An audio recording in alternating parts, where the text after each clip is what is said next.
വിശുദ്ധ യോഹന്നാൻ എഴുതിയ സുവിശേഷം അധ്യായം 11 1 മുതൽ 16 ഉൾപ്പെടെയുള്ള വാക്യങ്ങൾ. ലാസറിന്റെ മരണം. ലാസർ എന്നു പേരായ ഒരുവൻ രോഗബാധിതനായി.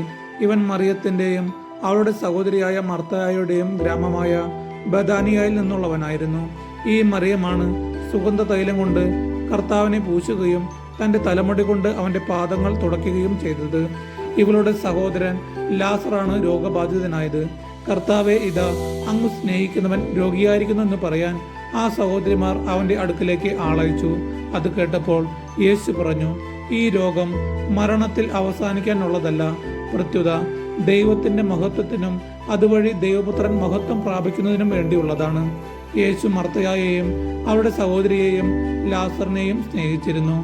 എങ്കിലും അവൻ രോഗിയായി എന്ന് കേട്ടിട്ടും യേശു താൻ താമസിക്കുന്ന സ്ഥലത്ത് തന്നെ 2 ദിവസം കൂടി ചെലവഴിച്ചു.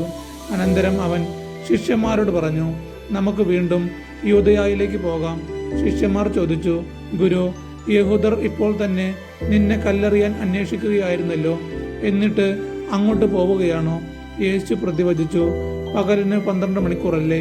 പകൽ നടക്കുന്നവൻ കാൽ തട്ടി വീഴുന്നില്ല. ഈ ലോകത്തിന്റെ പ്രകാശം അവൻ കാണുന്നു. രാത്രി നടക്കുന്നവൻ തട്ടി വീഴുന്നു, കാരണം അവന് പ്രകാശമില്ല. അവൻ തുടർന്നു, നമ്മുടെ സ്നേഹിതനായ ലാസർ ഉറങ്ങുകയാണ്, അവനെ ഉണർത്താൻ ഞാൻ പോകുന്നു. ശിഷ്യന്മാർ പറഞ്ഞു, കർത്താവെ, ഉറങ്ങുകയാണെങ്കിൽ അവൻ സുഖം പ്രാപിക്കും.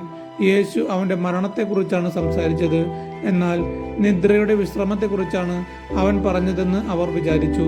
അപ്പോൾ യേശു വ്യക്തമായി അവരോട് പറഞ്ഞു, ലാസർ മരിച്ചുപോയി. നിങ്ങൾ വിശ്വസിക്കേണ്ടതിന് ഞാൻ അവിടെ ഇല്ലാത്തതിൽ നിങ്ങളെ പ്രതി ഞാൻ സന്തോഷിക്കുന്നു. നമുക്ക് അവന്റെ അടുത്തേക്ക് പോകാം. ദിദിമോസ് എന്ന തോമസ് അപ്പോൾ മറ്റു ശിഷ്യരോട് പറഞ്ഞു, അവനോടൊപ്പം മരിക്കാൻ നമുക്കും പോകാം. നമ്മുടെ കർത്താവായ യേശുമിശിഹായ്ക്ക് സ്തുതി.